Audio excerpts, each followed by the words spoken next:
What's up, Resonate? We are starting this series that we are focusing on really these ideas of what it looks like for us to be in the rhythm of life, of working and resting, and really what does the Bible say about those things? And for us, as we've gone on our journey of being a church, we haven't really talked about this explicitly. And so we thought this would be an incredible time to really say, okay, what does the Bible say about this kind of thing? And so we are a church, like most churches, that operate out of an understanding of theology. And so theology and understanding of God, but an understanding of God as he works out in our midst in the world. And so when we think about the things of our lives, we have to ask, what does God have to say about this? And so everything in the world is under God's control, and everything is under his authority. And so when we begin to think about each and every aspect, we have to get to the place where we ask about work. And we ask about rest, and we ask, what does God have to say about this?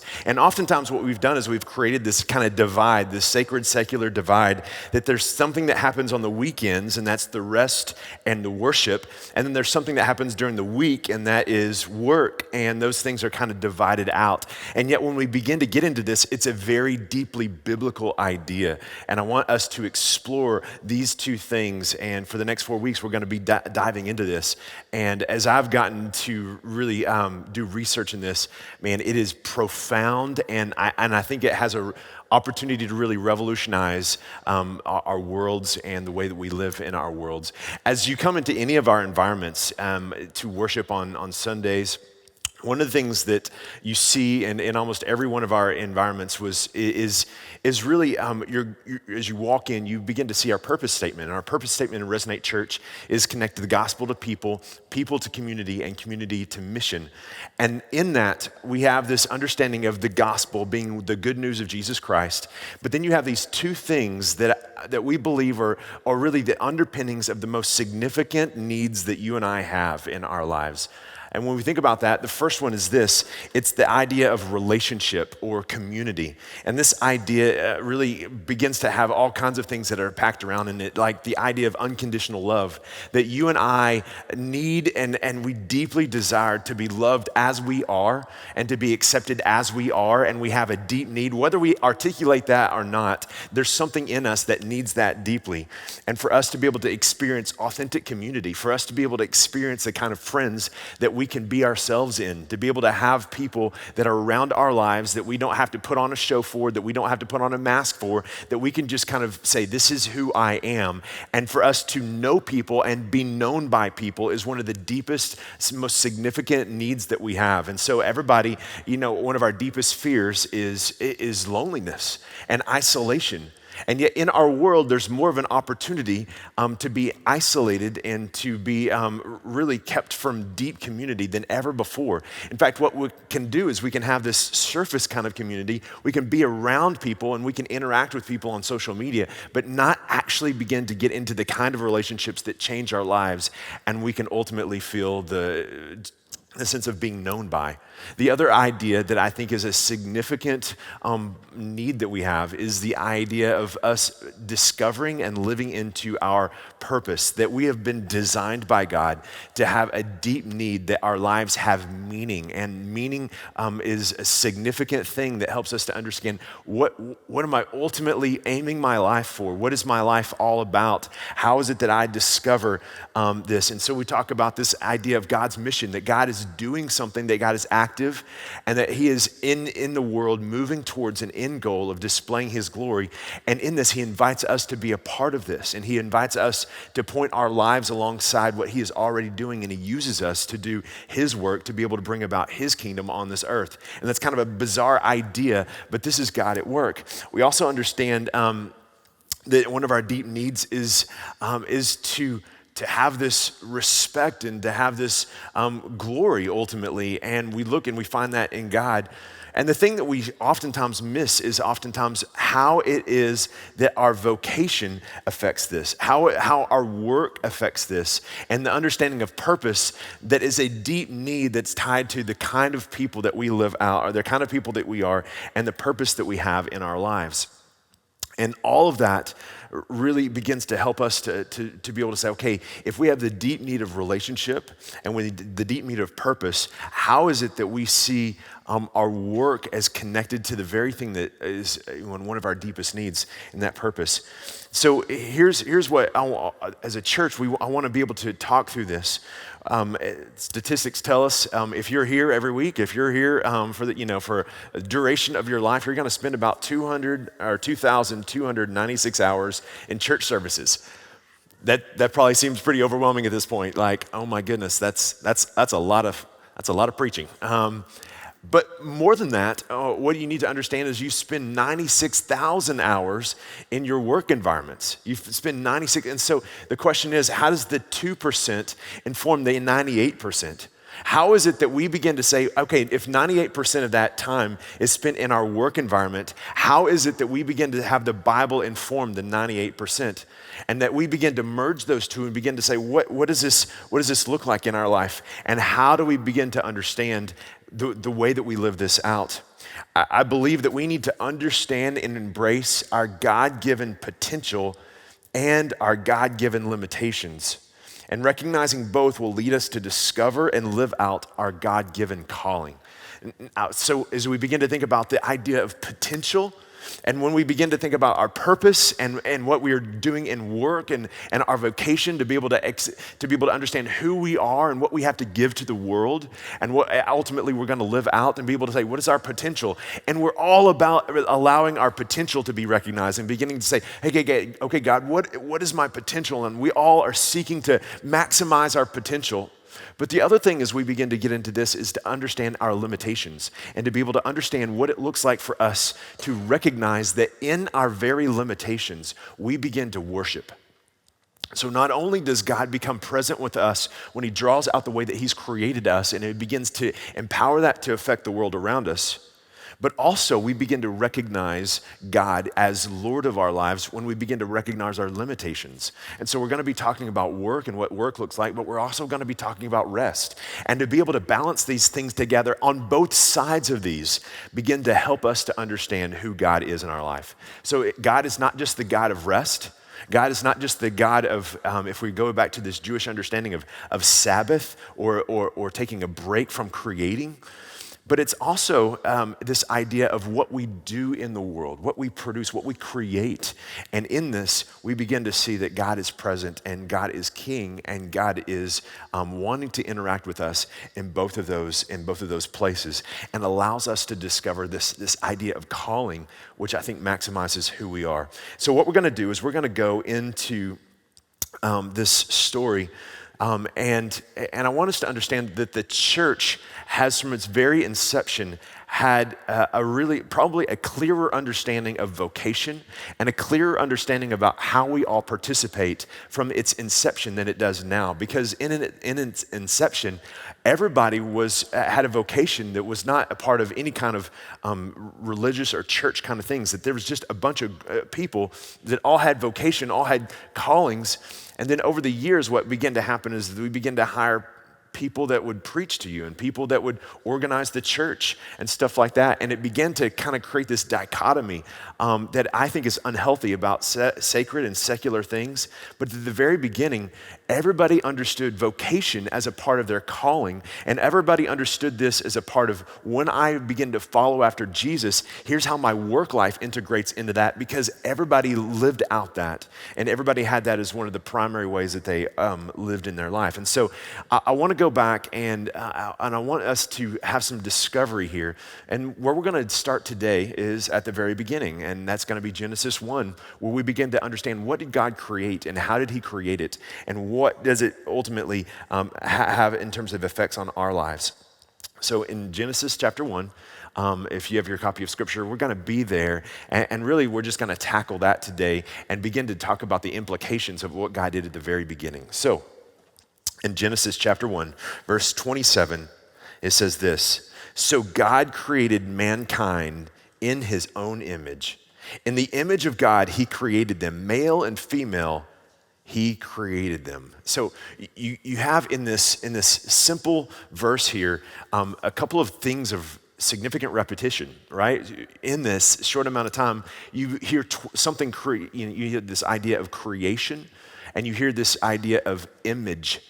And it's repeated twice. It's repeated in this, and we begin to see how this begins to connect together, that you see God as creator, creating people in his image. Now, if you've been around Resonate, we believe that your identity in Christ is one of the most significant things. For you to establish a firm foundation on identity in Christ it is really what it looks like for you to understand yourself and to be able to understand who you've been created to be. And when we mess up in understanding our identity in Christ, everything else in our relationships, everything in our world begins to go crazy. Just wait, it will go crazy if we don't understand being tethered to a relationship, to an understanding of our identity in Christ. In this idea of made in his image is a part of our identity. And what it begins to be is that we have an identity in Christ because we're made in the image of Christ, which means that we are fundamentally, functionally, substantively, we have a soul, and that is connected to us as someone who is made in the image of God. So there's something about us that is eternal. There is something about us that if our body dies, it doesn't change our depth of our soul and who we are in our soul. But in this, we begin to see something else. It says this in verse 28, God blessed them and said to them, be fruitful and increase in number, fill the earth and subdue it, rule over the fish in the sea and the birds in the sky, and over every living creature that moves on the ground. So here we begin to see not only is there an idea of substantively that we are made in the image of God, but also we begin to see this idea of functionally we are made in the image of God. So that what God says is, hey, what I've been doing in this world, I'm creating you to be able to extend what I've been able to do. And this is a fundamental thing, because what we begin to see is God helping us to see, hey, what are you to be doing? So I've created you, and obviously as you read in Genesis, there is a deep and abiding relationship. There's an incredible relationship, but also there's this function or this purpose. So let's go a little bit further and let's understand this as well. We go down and now we're going to be in Genesis 2. It says this, it's describing the context, and it says this, a river watering the garden flowed from Eden. From there, it was separated into 4 headwaters. The name of the first one is Pishon. It winds through the entire land of Havilah, where there is gold. The gold of that land is good. Aromatic resin and onyx is also there. Very specific right there, right? The name of the second river is Gihon, and it winds through the entire land of Cush. The name of the third river is Tigris, and it runs along the east side of Asher, and the fourth river is the Euphrates. The Lord took the man and put him in the Garden of Eden to work it and take care of it. So he's describing what he's to do, he's describing where he's to do it, and in this, it begins to have this really specific thing that he gives to him to be able to say, this is the function that I've given to you.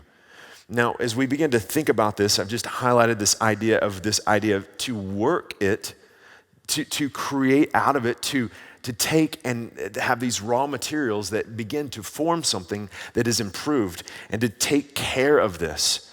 And so this is this fascinating reality that you begin to see. Really, when we think about work, oftentimes we're like, oh man, I have to work, right? And then we work as long as we need to. And then if we can, we retire early and we stop from doing work, because typically this is regarded into what we see, even in biblical ways, of being able to say that work is a part of the curse.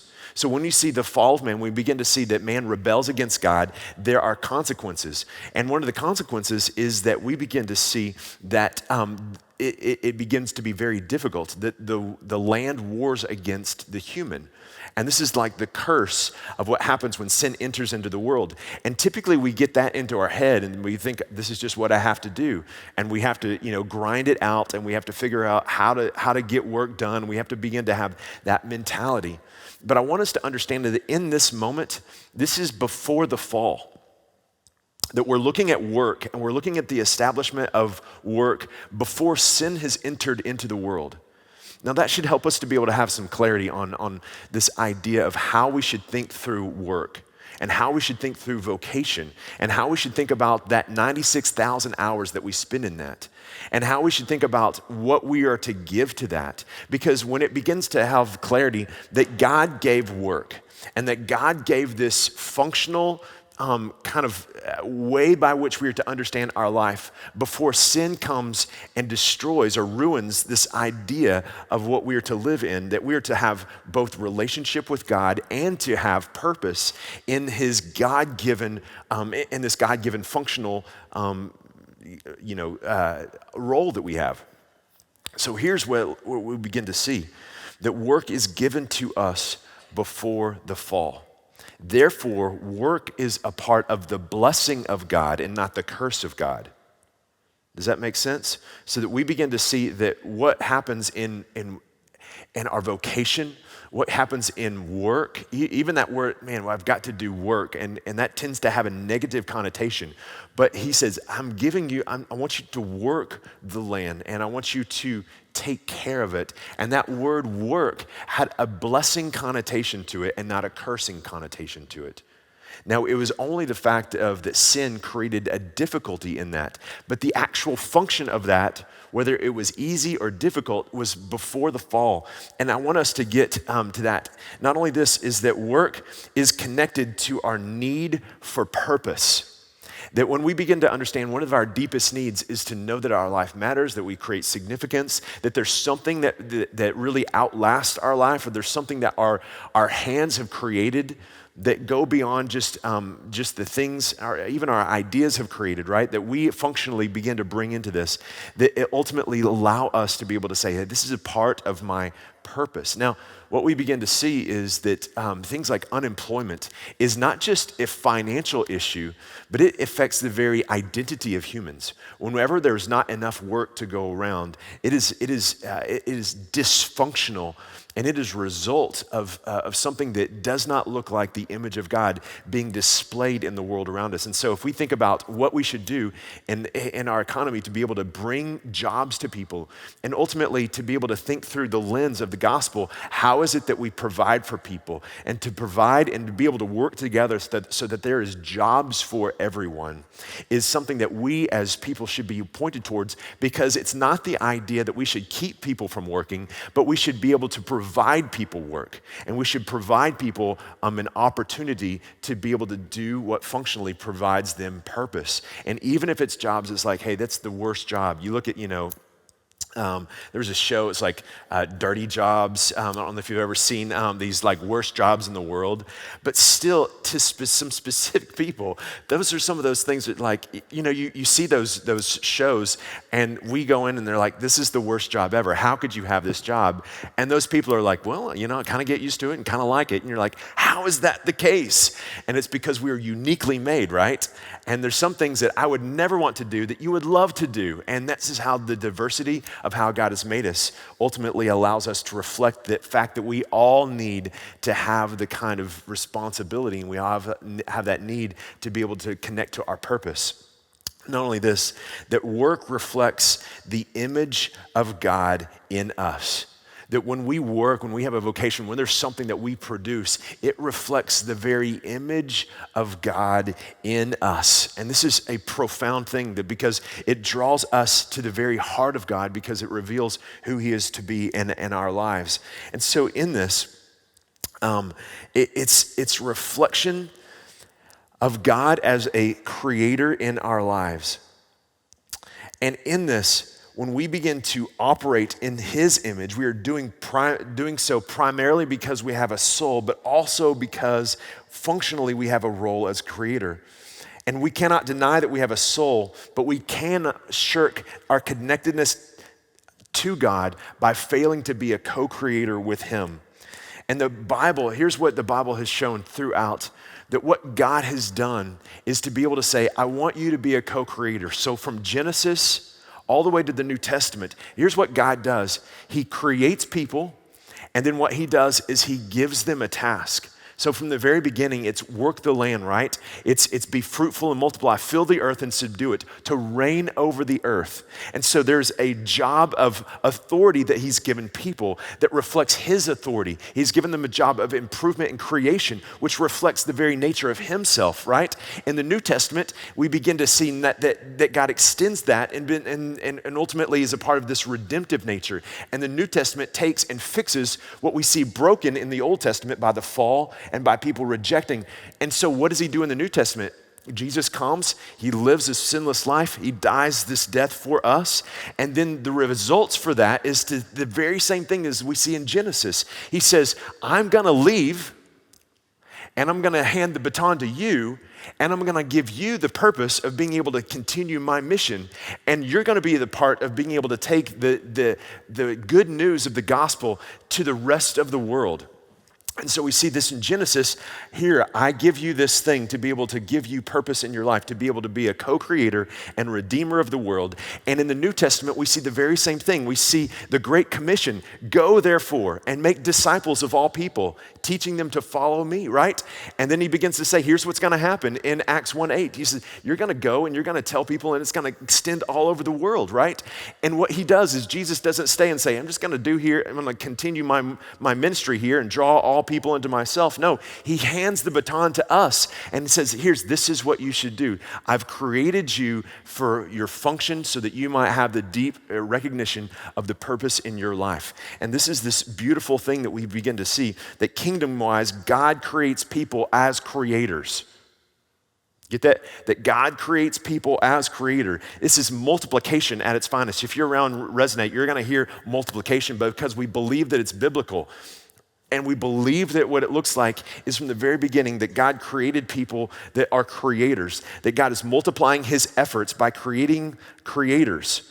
So when we think about, there's a phrase in the Bible that God owns the cattle on 1,000 hills, right? And really it's a statement that really talks about the sovereignty of God, that God has it all rigged, and we talk about that, and that God's purposes will not be thwarted, that God is gonna win at the end. Like, this is what God is doing. But that cattle on 1,000 hills that he owns is ultimately owned by people.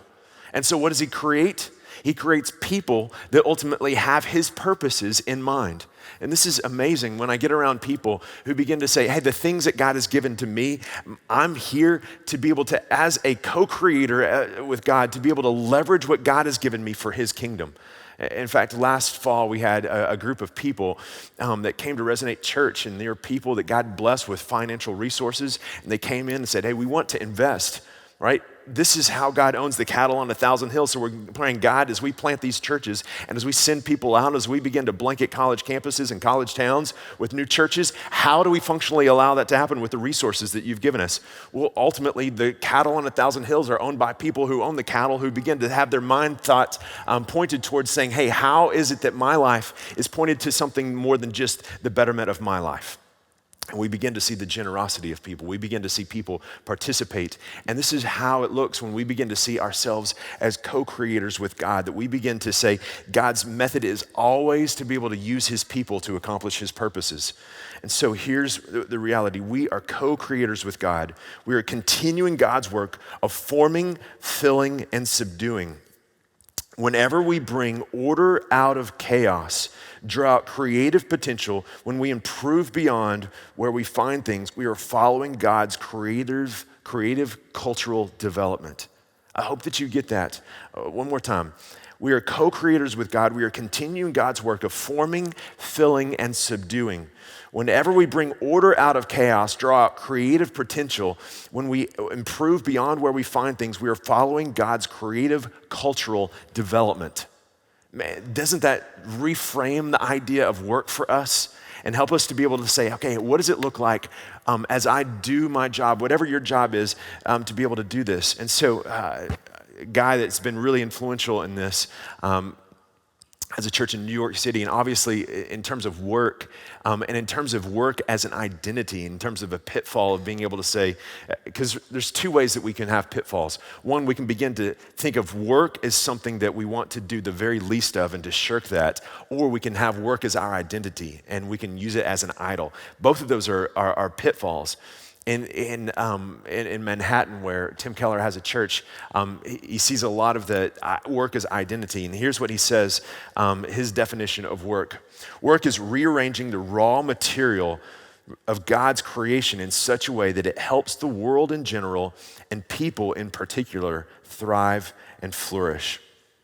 And I love this because it helps us to understand as co-creators, as people who are alongside God, we begin to see this idea of work as rearranging the raw material of God's creation in such a way that it helps the world in general and people in particular thrive and flourish. Now, it could be that you are in a business, you're in a service industry, or maybe you're, and you're trying to help the chaos of maybe systems to be able to be functional so someone can use them.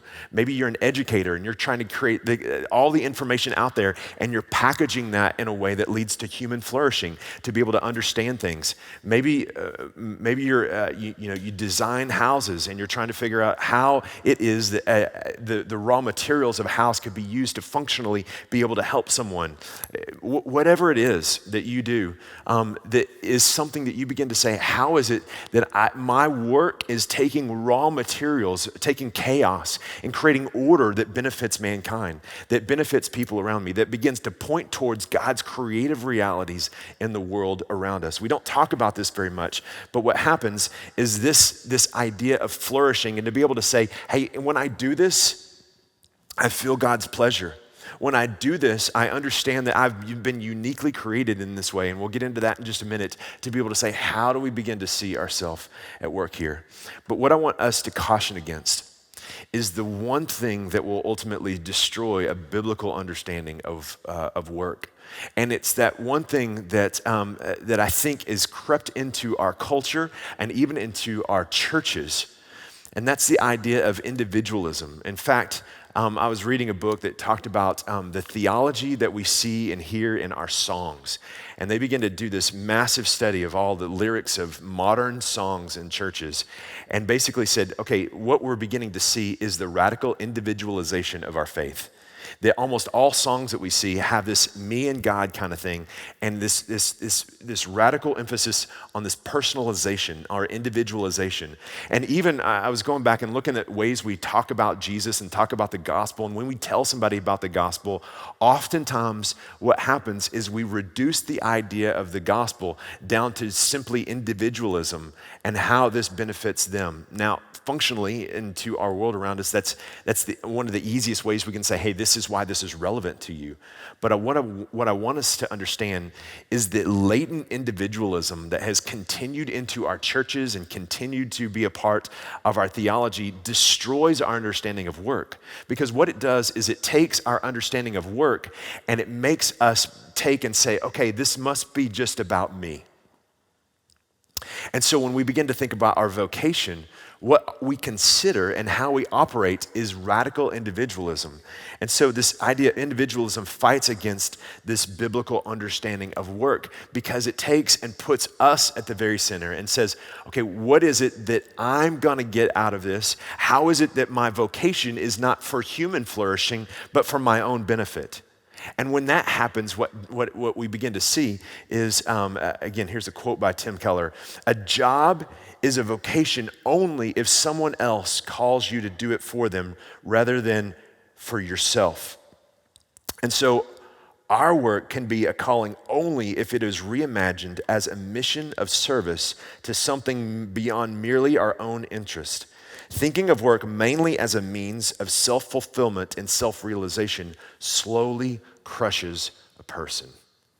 I think this is a profound statement that he makes as he begins to help us to understand that when we begin to take and overlay this idea of work as primarily self-actualization or self-fulfillment, what we begin to have is this expectation of work to do something for us that slowly crushes us. That we begin to have an expectation of work that if it's not fulfilled, ultimately is a deep disappointment, and then we begin to loathe our work, or we begin to hope that work will ultimately accomplish something that it was never intended to accomplish, that would ultimately fulfill our deepest desires in the places that only Jesus can fulfill. And so therefore we keep asking work to do something. Okay, we just need to change jobs or change bosses or change opportunities, and we keep doing this, and we miss out the very things that we're trying to do. And the actions of this are ultimately related back to causing human flourishing and not just for our own self-fulfillment. And so it becomes a calling, it becomes a purpose for our life. It begins to take and fill some of those deep holes within us if we begin to reimagine this as a co-creator with God, ultimately doing something that benefits the world around us, and not just ultimately trying to say, I have this void, I want to fill it with something, and I'm not going to look to God to do that, I'm going to look to my vocation to do that. Or maybe what my vocation gives me, power, money, materialism, all of those things. If we begin to think, hey, this is how I begin to think about my job, then it's going to crush you. Now, for those of you who are in college, and for those of you who have not yet entered into like the work world, or maybe some of you millennials that really haven't yet, you think you have, but maybe not yet. Just jokes. This is that thing for you to be able to, at the very beginning, to have your theology of work clarified. Because if not, you're going to have this like idea that you're going to do something and it's just going to be the most amazing thing, and you're going to get crushed. Your first boss is going to have expectations on you, and you're going to get crushed. You're going to think that you're going to, have way more vacation and can go travel, and you're going to get crushed. You're going to have moments where you're just not emotionally ready to go to work, and you have to still do it, and you have to produce, and you're going to get crushed. And what's going to happen is that ultimately there's going to be a deep dissatisfaction that begins to happen if we don't begin to recognize that our work has to be connected to a calling, or ultimately it's going to crush us. So in this, I want to give 4 thoughts on how our work and Christianity begin to merge together, and really a future idea of what this could look like for us. And so here are 4 things that typically when people think, okay, if I'm a follower of Jesus and I'm spending 96,000 hours in this workplace, here's oftentimes 4 different ways that people begin to think about this. And so let me walk through them. And let me just say, none of these are wrong, but if we only think in one of these categories, they're incredibly incomplete. Number 1 is this: ethics. So my faith gives me ethical clarity and a moral compass. So oftentimes if we think, okay, I'm going to be a believer and I'm going to follow Jesus and I'm going to integrate into some sort of a work life, what's going to happen is that by being a believer, what this is going to do, the purpose of being a believer in the workplace is ultimately to give me moral or ethical clarity. And so therefore, and this is good, right? For us to be able to think about as we enter into the decisions of our industry, of our organization, and to be able to think about what's the right thing to do, that oftentimes, if the goal of business is to make money, there should be parameters around that we do not violate. And that when we violate these things to simply make money, that is not in the image of God. That is not a part of the reflection of God. That does not lead to human flourishing. But when we think about the idea that my faith gives me moral or ethical clarity, in our past, this has been really how people begin to say, hey, because I'm a Christian, here's how I act in terms of ethics and moral clarity in my job. And again, really good. I mean, the worst thing in the world is someone who proclaims Christ and has, moral ambiguity, or begins to have ethical shadiness. And that person is a direct contradiction to the Bible. And yet this is incomplete. We also have, when we think about, okay, my faith at work means that I have good news to share with my coworkers. So if I'm a believer, if I have the good news of the gospel of Jesus Christ has radically reformed the world, and I'm going into this context, and God has ultimately put me here and put the coworkers around my life, that my job, ultimately what it means to me, for me to have faith at work, is that I would bring this evangelistic orientation into into my workplace, or I would begin to have this understanding of me being someone who shares my faith and shares the good news with my coworkers. Again, to be able to have something as significant as the gospel and yet not communicate that with your coworkers, we show the Penn and Teller clip where I can't remember which one it is. It talks about how much do you have to hate someone if you know the answer, if you believe the answer to the greatest need in your life and you fail to tell them that. So it's a thing where we can begin to say, okay, how is it that we live evangelistic lives where we begin to tell someone of our greatest hope and not keep that from them in our workplace? Not only that, we begin to have this third idea that when we begin to see the merger of faith at work, that it's an idea of enrichment, that faith at work means that I'm connected to something deeper and gives me perspective and allows me to maximize my potential. So this is this idea of enrichment, and taken to extreme, it's almost like this idea that, man, when I pray at work, it allows me to not have the highs and lows, and I know that there's something greater, and it allows me to be able to have perspective of how my work should affect my home life and how it should affect my emotional world, and allows me to be able to say, okay, how is it that I prepare for this, and how is it that my centeredness with God maximizes my potential. And it's this idea that my faith enriches my work because of the idea of being able to have my life, my interior world, my inner world, significantly informed by God. The last one is this. It's this experience that faith at work connects the purpose God has designed me for and allows me to creatively participate in his kingdom. And this is this idea that it's beyond just ethics, it's beyond just evangelism, it's beyond just enrichment, but there's an experience in God that happens, that I'm connected to the very purpose of God, and I'm connected to the very idea of being a co-creator with Christ while I'm at work, and being able to participate in extending his kingdom on earth through the things that I'm an expert in. And so in this, what we begin to see is this beautiful picture of really how God has designed all of these things. But I want you to get that oftentimes if we're not careful, we can begin to say, oh, it just gives me ethical clarity, or it just gives me evangelism, or it just gives me enrichment, or even just gives me this idea of this experience of God without the other ones. It's in the entire idea. But we have to understand that all of those things have to be present, but especially this last one that I think is lacking, to be able to understand that the experience that we would have is to understanding that the very nature of God gives us a worldview that begins to affect everything else around us.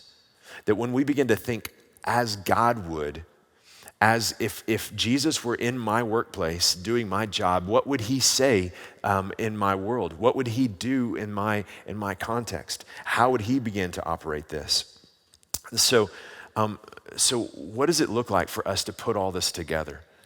And what does it look like for us to be able to say, how do we understand what it means to be Christian and what it means for us to do this? And so you've probably heard us, or you've probably seen us do this just a few times, but I just want to give you just an idea of how all of this fits together and how our vocation begins to connect with all of these different things. And so I'm going to draw this out here and we'll see if this works. This would be God's priorities. And so I'm just going to put God here. And if we think about God's priorities in the world, and we begin to think about what it is that God is about and what it is that God is ultimately trying to reveal to the world around us and his kingdom and his glory, we have to consider that in terms of our vocation. We begin to see, well, okay, what is God up to? Not only that, as we begin to see the world around us or the culture, we begin to see the needs that are there. So there are needs. And so that gives us, in terms of whatever industry that we're in, it gives us this clarity of being able to say, okay, there's needs out there. There's things that that humans aren't flourishing in. There's chaos that needs to be refined. There's something that needs to happen in order to bring value to the world. And we're always trying to think through what is it that is not being done that ultimately can be monetized in terms of business to create something. But also we think we need to figure out what are the deepest needs and how is it that we begin to orient our life on solving the deepest needs. And as believers, man, there's some jobs out there that actually don't solve deep needs. And for you to be able to say, how is it that that what I'm doing is not actually helping people to flourish, or is not being substantive enough to be able to say, hey, this is what I want to point my life into. I want to point my career towards. But the other thing is this, is when we think about not only that, as you begin, sorry, that's another great circle, but this is you. As you begin to think about you and how you've been uniquely made, and we've tried to help our people to understand over and over that God has designed you on purpose, that He's created you to be a co-creator, and in your createdness, He's created you uniquely. And as He's created you uniquely, there's something about you that is that you're better at, and we talk about what are you better at than 99 other people in the room? What is it that you're better at than almost anyone else? And I talk about, I say that to people, and here's what happens. I ask, hey, what are you better at than 99 other people in a room? Like, what are you the best at?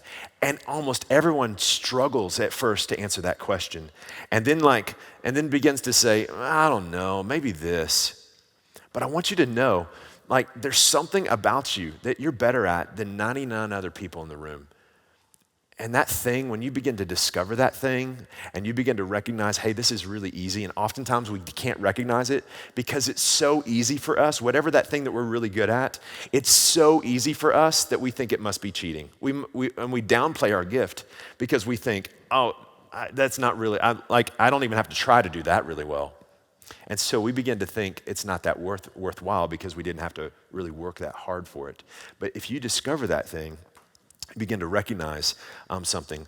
And so what I want us to get is this, that right here, whenever we begin to see this is the sweet spot.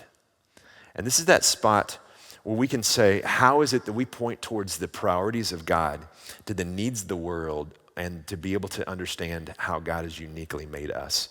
And to be able to kind of form those together and to ask, what does it look like for us to be able to seek that out? And one of the things that I love doing is to talk with you guys, whether you're in college or you have a career, about the thing that you're an expert in. I love asking people about the thing that they're an expert in, and to be able to hear the nuances of what they know and the expertise in their field.